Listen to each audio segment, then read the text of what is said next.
कर्मों का चक्र। एक नगर में धर्मदेव नाम का परम प्रतापी राजा राज करता था। वह एक धार्मिक और बहुत विद्वान राजा था।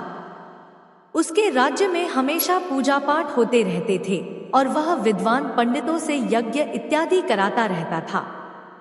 राजा के दरबार में एक से बढ़कर एक विद्वान ब्राह्मण रहा करते थे।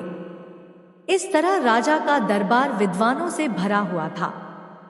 राजा की रानी भी राजा की तरह ही परम दयालु और धार्मिक थी। वह नित्य दान पुण्य किया करती थी। वह राज दरबार के मंदिर में अपने हाथ से बनाई मीठी रोटियां ठाकुर जी की पूजा करने के बाद और भोग लगाने के बाद बांटा करती थी। कभी कभी राजा भी रानी के पुण्य कर्मों में हाथ बटाता था। रानी की निष्ठा थी कि वह अपने भोजन के लिए कभी किसी रसोइये की मदद नहीं लेती थी। वह नौकर और दासंपलायम लगाती और बहुत सारी मीठी रोटियां बनाती और गरीबों में बांट देती।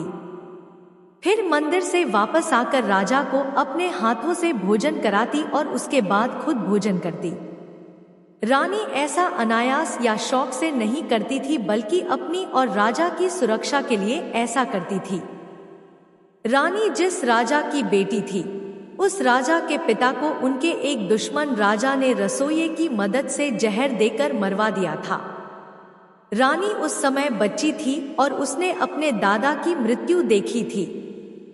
उसी वक्त उसने मन में ठान लिया था कि जब भी मेरी शादी होगी तो मैं चाहे कितने भी बड़े राजा से ब्याही जाऊं, अपने पति को अपने हाथ से ही बनाकर खिलाऊंगी। इसीलिए रानी अपने विवाह के बाद राजा और अपनी सुरक्षा के लिए खुद भोजन बनाती थी। एक दिन राजा और रानी दोनों मंदिर में पूजा करने गए। उसके बाद रानी ने गरीबों में मीठी रोटियां बांटी। सभी को बांट देने के बाद रानी के पास अभी भी 2 रोटियां शेष बच गई। रानी ने सोचा कि कुछ देर रुककर किसी गरीब याचक का इंतजार करते हैं और उसको रोटी देकर चलते हैं। तभी रानी के पास एक गरीब स्त्री पहुंचती है। रानी उसे एक मीठी रोटी दे देती है, परंतु वह स्त्री रोटी खा पाती उससे पहले ही एक चील उसके हाथ से रोटी लेकर उड़ जाती है। रानी यह देख रही थी।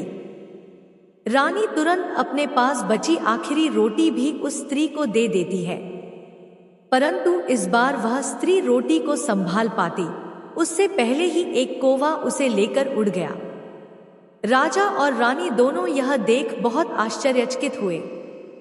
रानी अपने हाथ से अपनी सोने की चूड़ी उतारकर उस स्त्री को देने लगी, तो उस स्त्री ने चूड़ी लेने से मना कर दिया और बोली, मैं आपका सुहाग चिन्ह नहीं ले सकती, अपना दुर्भाग्य आपको नहीं दे सकती। मेरा तो भाग्य ही ऐसा है। मैं दिन भर मांगती हूँ, परंतु किसी ना किसी तरीके से रोटी गायब हो जाती है। किसी तरह शाम तक एक रोटी बचती है और उसी को खाकर जिंदा रह लेती हूँ। राजा रानी के साथ अपने दरबार में आ गया। सहसा उसे ख्याल आया कि मैंने तो 100 से ज्यादा विद्वानों को पाल रखा है। उन विद्वानों की परीक्षा लेनी चाहिए कि वास्तव में वे विद्वान हैं या फिर राज दरबार का राशन बर्बाद कर रहे हैं। राजा ने अपने दरबार में आकर विद्वानों की एक सभा बुलाई और बोले, विद्वानगण, यह बताइए कि वह स्त्री दिन भर मांगती है, परंतु शाम तक सिर्फ एक रोटी बहुत मुश्किल से उसे नसीब होती है। उस स्त्री ने अपने पिछले जन्म में कौन सा बुरा कर्म किया था कि आज उसे यह दिन देखने पड़ रहे हैं? और मैंने पिछले जन्म में कौन सा सत्कर्म किया था कि मैं राजा बना हूँ? हमारी रानी अपने सत्कर्म से रानी तो बन गई है, परंतु उसे रसोई बनाने से मुक्ति नहीं मिली। आखिर रानी ने अपने पिछले जन्म में ऐसा क्या किया था? आप लोग परम विद्वान हो, महाज्ञानी हो, आप इसका उत्तर हमें दीजिए। यह सुनकर सभी विद्वान एक दूसरे का मुंह देखने लगे। एक ने कहा, महाराज, यह तो कर्मों के अनुसार तय होता है। आपने और रानी ने अच्छे कर्म किए तो आप राजा रानी हो और वह स्त्री अपने बुरे कर्मों के कारण कष्ट भोग रही है। राजा बोले, यह मेरे प्रश्न का उत्तर नहीं हुआ। इतनी बात तो कोई मूर्ख आदमी भी जानता है। आप में और आम आदमी में अंतर होना चाहिए। आप जिस आसन पर बैठे हो वह विद्वानों का आसन है। उस पर सिर्फ विद्वान ही बैठ सकता है और आप अपने आप को विद्वान मानते हो तो आपको मेरे प्रश्नों का उत्तर देना ही होगा। मैं इन प्रश्नों के उत्तर के लिए आप सबको 3 सप्ताह का समय देता हूँ।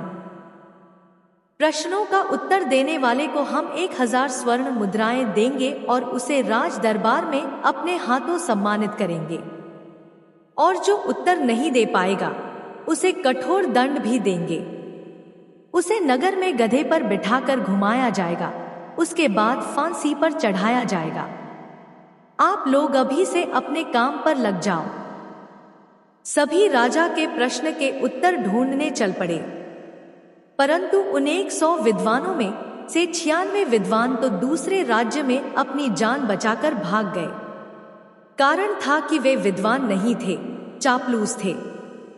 वे यह सोचकर राज दरबार में रहते थे कि हम सिर्फ राजा का गुणगान कर देंगे और जिंदगी भर मुफ्त की रोटी तोड़ते रहेंगे, परंतु राजा तो हम विद्वानों का दुश्मन बन बैठा है। पता नहीं उस पागल राजा के मन में कहां से ऊटपटांग सवाल पैदा हो गए। अब हम विद्वानों की राज्य छोड़ने में ही भलाई है, इसीलिए 96 विद्वान राजा के दुश्मन राज्य में भाग गए। अब बचे सिर्फ 4 विद्वान जो अपने को विद्वान मानते थे। वे विद्वान थे भी, परंतु भगवान की बनाई सृष्टि में झांकने की विद्वता उनमें नहीं थी। वे चारों किसी विद्वान महात्मा की खोज में निकल पड़े। वे 14 दिनों तक विद्वान महात्मा की खोज में घूमते रहे, परंतु उन्हें कोई भी नहीं मिला। अब उन्हें लगने लगा कि राजा अब हमें नहीं छोड़ेगा। पहले गधे पर पूरे नगर में घुमाएगा, फिर फांसी पर चढ़ा देगा। चारों विद्वान जंगल में बैठकर रोने लगे। उधर से एक महात्मा निकले। उन्होंने 4 ब्राह्मण विद्वानों को विलाप करते देखा तो वहां ठहर गए और उनके रोने का कारण पूछा। तब चारों ने अपनी व्यथा सुनाई कि राजा ने हमसे बहुत कठिन प्रश्न पूछे हैं जिनका उत्तर हम ब्राह्मण नहीं दे सकते। कोई सिद्ध महात्मा ही दे सकता है। आप सिद्ध महात्मा हैं, आप राजा के 3 प्रश्नों के उत्तर देकर हमें मरने से बचा सकते हैं। महात्मा बोले, ठीक है, हम तुम लोगों की जान बचाने के लिए तुम्हारे साथ राज दरबार चलते हैं। वे सभी राजा के दरबार में आ गए। राजा ने महात्मा के साथ चारों विद्वानों का स्वागत किया और पूछा, क्या आप हमारे प्रश्नों का उत्तर लेकर आ गए? तब महात्मा ने राजा से कहा, राजन, आप बेवजह ही इन ब्राह्मणों को परेशान कर रहे हैं। जो 3 प्रश्न आपने इनसे पूछे हैं वह हमने इनसे सुन रखे हैं। आपके प्रश्नों का उत्तर कोई ब्राह्मण या साधारण साधु नहीं दे सकता। हमें ब्रह्मा जी की बनाई हुई सृष्टि में आगे पीछे झांकने की दृष्टि नहीं मिली है, परंतु ऐसा भी नहीं है कि आपका उत्तर मिल ही नहीं सकता। ऐसे कई महात्मा हैं जो आपके प्रश्नों का जवाब दे सकते हैं। आप कल सुबह उठकर पूरब की तरफ जंगल में 15 कोस अंदर चले जाइएगा। वहां एक महात्मा तपस्या कर रहे हैं, वही महात्मा आपके प्रश्नों का जवाब देंगे। राजा को अपने प्रश्नों के उत्तर जानने की उत्सुकता थी। वह सुबह उठकर जंगल में निकल पड़ा। दोपहर तक वह महात्मा के बताए आश्रम में पहुंच गया। महात्मा ने राजा को बड़े आदर के साथ बिठाया और जंगल में इतने अंदर आने का कारण पूछा। तो राजा ने बताया, महात्मा, मेरे मन में 3 सवाल हैं। एक स्त्री दिन भर मांगती है, परंतु शाम तक सिर्फ एक रोटी बहुत मुश्किल से उसे नसीब होती है। उस स्त्री ने अपने पिछले जन्म में कौन सा बुरा कर्म किया था कि आज उसे यह दिन देखने पड़ रहे हैं? मैंने पिछले जन्म में कौन सा सत्कर्म किया था कि राजा बना हूं? हमारी रानी अपने सत्कर्म से रानी तो बन गई है, परंतु उसे रसोई बनाने से मुक्ति नहीं मिली। आखिर रानी ने अपने पिछले जन्म में ऐसा क्या किया था? महात्मा बोले, राजन, तुम व्यर्थ के प्रश्नों के चक्कर में क्यों पड़े हो? राजा बोला, महात्मा, हमारे मन में यह बात जानने की बड़ी उत्सुकता है। जब तक मुझे मेरे प्रश्नों के उत्तर नहीं मिल जाते, मुझे चैन नहीं मिलेगा। आप मुझ पर कृपा कीजिए। बहुत उम्मीद लेकर मैं जंगल के इतने अंदर आ गया हूं। तब महात्मा बोले, इसका उत्तर तो मैं भी नहीं दे सकता। मुझे सिर्फ 6 माह आगे पीछे देखने की दृष्टि मिली है और तुम्हें अपने पिछले जन्म के विषय में जानना है। मगर निराश मत हो। ऐसा नहीं है कि तुम्हारे प्रश्न का जवाब कोई नहीं दे सकता। तुम्हारे प्रश्नों का जवाब एक सेठ का लड़का दे सकता है, जिसकी मृत्यु बस एक दिन में होने वाली है। तुम्हें इसके लिए अभी के अभी जाना होगा। यहाँ से 10 कोस उत्तर की ओर जाने पर तुम्हें एक गांव मिलेगा। वहां एक सेठ का 5 साल का लड़का तुम्हें मिलेगा। उसकी मृत्यु से पहले तुम वहां पहुंच जाना और कहना कि बड़े भैया, तुम मेरे 3 प्रश्नों का जवाब दे दो। वह बालक तुम्हें तुम्हारे प्रश्नों के जवाब दे देगा। राजा वहां से तुरंत ही उस गांव के लिए निकल पड़ा। 10 कोस चलने के बाद राजा उस सेठ के घर पहुंचा। उसने सेठ को बताया कि वह राजा धर्मदेव है और उसके बालक से अकेले में कुछ बात करना चाहता है। उस बालक की तबीयत कुछ ठीक नहीं थी। राजा बालक के पास गया और बोला, बड़े भैया, तुम मेरे 3 प्रश्नों का जवाब दे दो। बालक बोला, बस कुछ ही देर में मेरी मृत्यु होने वाली है। इससे पहले कि मेरी मृत्यु हो जाए, तुम जल्दी से सवाल पूछो। तब राजा ने कहा, एक स्त्री दिन भर मांगती है परंतु शाम तक उसे सिर्फ एक रोटी बहुत मुश्किल से नसीब होती है।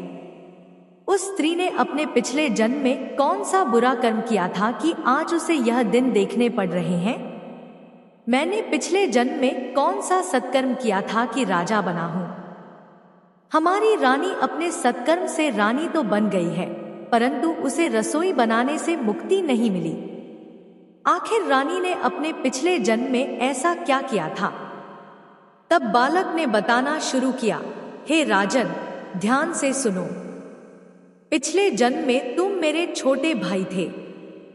हम कुल 3 भाई थे। हम एक बूढ़े हो चुके ऋषि के आश्रम में शिक्षा ग्रहण करते थे। ऋषि चलने फिरने में असमर्थ थे। उनके आश्रम में हम तीनों भाई शिक्षा ग्रहण करते थे। ऋषि हमें भिक्षा के लिए चारों दिशाओं में भेजते थे। वे जिस दिशा में कहते, हम तीनों उसी दिशा में चले जाते। उत्तर दिशा में जब हम भिक्षा मांगने जाते तो एक गांव पड़ता था। उसमें एक गरीब स्त्री रहती थी। वह हम तीनों भाइयों को ताजा भोजन बनाकर खिलाती थी। वह तुम्हें विशेष प्यार करती थी। वह हमें खाना खिलाने के बाद तुम्हारे लिए अलग से भोजन बांध कर दे देती, मगर तुम उस भोजन को खुद नहीं खाते थे। तुम उस भोजन को ऋषि को दे देते थे। किसी दिन गुरुजी हमें दक्षिण दिशा में भेज देते। उधर दुर्जन का गांव था। वहां कोई कुछ नहीं देता था, बल्कि हमें भगा देता था। उस गांव के बाहर एक वैश्या रहती थी। हम उसके दरवाजे पर भी भिक्षा मांगने जाते थे तो वह बाहर आती और हमसे समागम का अनुरोध करती। जब हम उसके अनुरोध को ठुकरा देते तो वह बहुत क्रोधित होती। वह अंदर से 3 रोटी लेकर आती और हमें झोली फैलाने को कहती। जब हम झोली फैलाते तो वह रोटी खुद खा जाती। वह 2 रोटियां तो पूरी खा जाती, तीसरी में भी 3/4 खा जाती और बची हुई थोड़ी सी झूठी रोटी के 3 भाग कर हमारी झोली में डाल देती। हम 2 भाई तो उसकी रोटी वहीं फेंक देते, परंतु तुम उस छोटे से टुकड़े को आश्रम लेकर आते और ऋषि को दे देते। नगर की पूर्व दिशा की तरफ एक विद्वानों का गांव था, जिसमें सैकड़ों लोग बहुत मोटे और हट्टे-कट्टे थे। वे जब भी आश्रम की तरफ आते तो हमें आमंत्रित करते कि किसी दिन हमारे गांव में भी आया करो। पर जब हम उनके गांव जाते तो वे हमें देखते ही दरवाजा बंद कर लेते और बहुत दरवाजा पीटने पर भी दरवाजा नहीं खोलते। मगर उनकी स्त्रियां बहुत दयालु थीं। वे हमें भोजन और अन्न उनसे छुपा कर दे देती। आश्रम के पश्चिम की तरफ के गांव में हम जाना नहीं चाहते थे, क्योंकि वहां बहुत दरिद्र लोग बसते थे। वे याचकों को देखकर मारने पीटने लगते थे और उनकी झोली भी झपट लेते थे। परंतु यह सब जानते हुए भी ऋषि हमें उस गांव भेज देते। वहां मिलता तो कुछ नहीं था, उल्टे उनके डर से हम भागते भागते हैरान हो जाते थे। एक दिन महात्मा को ना जाने क्या सूझी कि लगातार 3 दिनों तक हमें उधर ही भेज दिया। 2 दिनों तक हमें खाने को कुछ नहीं मिला। तीसरे दिन एक बुढ़िया ने हमें 3 रोटियां दे दी। यह देख उस गांव वालों ने उन रोटियों को छीनने के लिए बहुत दूर तक हमें खदेड़ा। किसी तरह अपने को और रोटियों को बचाकर हम आश्रम आ गए। आते ही महात्मा ने हमसे रोटियां मांगी। सबसे बड़े भाई ने कहा, ऋषि, यह रोटी आपको नहीं दे सकता। आपको दे दिया तो क्या मैं मिट्टी खाऊंगा? महात्मा ने मुझसे भी रोटी मांगी तो मैंने जवाब दिया, मैं ये रोटी आपको नहीं दे सकता। मैंने कहा, इतनी छोटी सी रोटी खाकर मैं जीव की मरूं? महात्मा ने जब तुमसे रोटी मांगी तो तुमने उन्हें अपनी रोटी दे दी। महात्मा बहुत खुश हुए। उन्होंने तुम्हें आशीर्वाद दिया कि तू आने वाले समय में इस राज्य का प्रतापी राजा बनेगा। बड़े भाई को कहा गया कि तुम एक महात्मा बनोगे, परंतु तुम्हें कभी रोटी नसीब नहीं होगी। महात्मा ने मुझसे कहा कि जा, तू जन्मता और मरता रहेगा। महात्मा ने यह भी कहा कि जो स्त्री तुम लोगों को प्रेम से खिलाती थी वह रानी बनेगी और प्रेम से अपने हाथों खाना बनाकर राजा को खिलाती रहेगी, क्योंकि वह मुंह से चाहे कुछ ना कहे, परंतु छोटे भाई को पति के रूप में मान चुकी है। और हे राजन, वह अब तुम्हारी रानी है। वह वैश्या जो हमें रोटियां दिखाकर खा जाती थी, वही स्त्री है जिसे दिन भर मांगने पर रोटी नसीब नहीं होती। और पश्चिम तरफ के लोग जो रोटियां छीना करते थे, आज चील और कोवा बने हैं। जो हमें देखकर दरवाजा बंद कर लेते थे, मगर उनकी पत्नियां हमें भोजन देती थी, तो वे अपनी पत्नियों के पुण्य से राज दरबार में विद्वान बने थे, परंतु अब दर्द की ठोकरें खा रहे हैं। जिस साधु ने हमारा पता बताया वह सिर्फ मिट्टी खाता है। वह हमारा पूर्व जन्म का बड़ा भाई है। और हे राजन, मेरे कर्म में सिर्फ जन्म लेना और मरना लिखा है। मैं जन्म लेने के हर बार कुछ सालों में मर जाता हूं। इतना कहने के बाद वह बालक राजा से बोला, राजन, अब जाओ, मेरी मृत्यु का समय आ गया है। मुझे उम्मीद है तुम्हें तुम्हारे प्रश्नों का जवाब मिल गया है। राजा को अपने सवालों का जवाब मिल गया था। वह अपने महल लौट आया और सारा वृतांत रानी को कह सुनाया और बोला, मनुष्य के कर्मों के अनुसार ही उसे अगला जन्म मिलता है। बुरा कर्म करके आंख मूंद लेने से उसके बुरे कर्म मिट नहीं जाते, बल्कि कई जन्मों तक पीछा करते हैं। ऐसे ही और वीडियो के लिए हमारे चैनल को सब्सक्राइब करें और वीडियो को लाइक करें। धन्यवाद।